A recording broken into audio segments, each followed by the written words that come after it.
বৌদি I love you.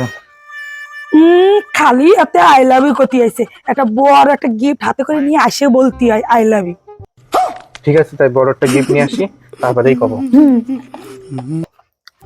ছেলেটা তো সকালবেলা এসে আই লাভ ইউটা বললো, তো মালটা তো আর আসে টাসে না, দেই কোন জায়গা।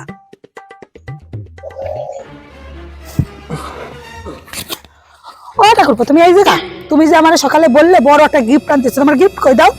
ওই যে আমি তো গিফট আনতে গেছিলাম, হ্যাঁ তা কি? একটা আইফোন কিনতে গেছিলাম। ও ঠাকুরপো দাও দাও, ফোনটা দাও। তারপর ভাবলাম এত ছোট গিফট, একটা বড় গিফট নিয়ে যাই।